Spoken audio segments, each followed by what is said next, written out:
pagi teman-teman, apa kabar? Kita mengetahui bahasanya partai politik hari ini memakai jurus lama. Kenapa saya gunakan partai politik hari ini menggunakan jurus lama ini teman-teman? Yakni partai politik itu untuk merekomendasikan calon yang berlaga di pemilihan kepala daerah tanggal 9 Desember 2020 akan menunggu pada injury time atau detik-detik terakhir eh, pemberkasan yang ada di Komisi Pemilihan Umum Daerah. Konsepnya ini teman-teman memang hari ini itu kita kan bisa melihat untuk pemilihan bupati, wali kota itu bisa melalui dua jalur, yakni pertama adalah menggunakan jalur partai politik, kedua yakni menggunakan jalur independen. Independen itu yang mana dia harus eh, mengumpulkan kartu tanda penduduk masyarakat sesuai dengan beberapa jumlah suara yang mendukung dia sesuai dengan daerahnya di situ. Namun di sini adalah kalau kita melihat perpolitikan yang ada di beberapa daerah, memang mengapa kok injury time? Mengapa injury time? Karena dengan injury time itu bisa melihat berapa dukungan atau elektabilitas calon yang dia dukung. Karena kita tidak akan berperang kalau kita itu kalah. Mana mungkin kita bisa berperang kalau kita itu kalah.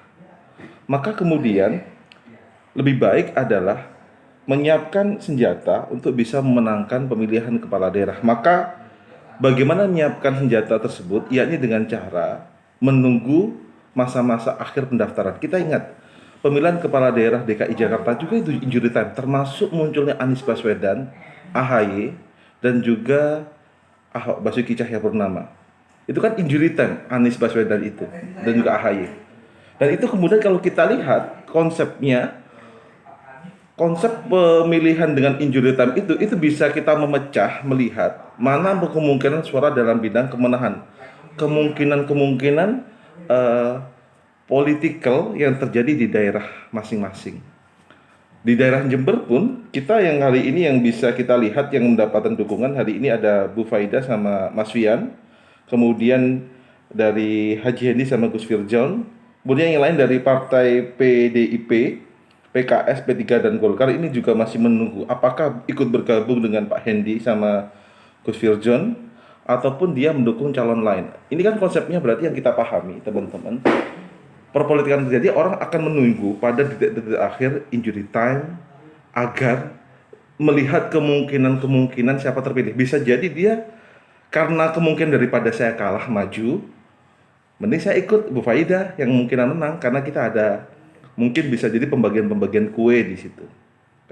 Sekali lagi teman-teman, orang kalau hari ini tuh memang ketokohan penting, partai politik penting, tapi yang harus kita pahami adalah karena peraturan kita di Undang-Undang Pemilihan Umum itu yakni calon dari partai politik itu harus menguasai minimal 10 kursi atau di luar 5 suara, 25% suara yang ada di DPRD tersebut. Maka hal tersebut orang juga butuh kos politik karena dia bukan kader partai. Kalau dari kader partai berarti dia itu bisa menyalurkan dari partainya. Tapi kader partainya itu apakah menguasai 10 kursi DPRD di Kabupaten Jember? Kan kita belum. Maka kemudian konsep karena gunakan DPRD itu juga, gunakan jalur partai itu juga tidak mudah, maka juga ada peluang gunakan cara independen yang mana tidak membutuhkan kos politik yang cukup banyak di sini. Saya yakin berarti karena ada beberapa partai yang di sini itu masih melihat peluang wait and see, khususnya pada momen injury time, batas akhir pengajuan calon kepala daerah, maka semua kemungkinan bisa terjadi. Maka di politik itu semakin abstrak itu semakin cantik. Semakin abstrak semakin cantik. Apa yang saya maksud semakin abstrak semakin cantik teman-teman? Contoh yakni pengajuan Sandiaga Salahuddin Uno sebagai wapres. Padahal kita mengetahui Salahuddin Uno itu merupakan kader dari Gerindra. Ternyata diajukan dari partai Gerindra sendiri, bukan dari partai PKS atau lain-lain. Maknanya apa? Politik semakin tidak pasti itu semakin cantik. Sama halnya dengan kepala daerah hari ini.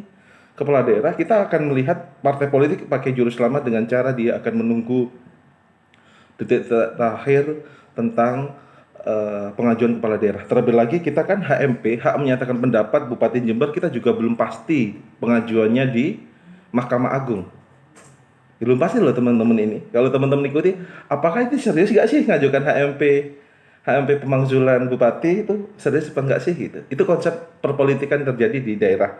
Karena kita menggunakan sistem dekonsentrasi atau the desentralisasi, dekonsentrasi atau pembagian otonomi daerah tadi itu.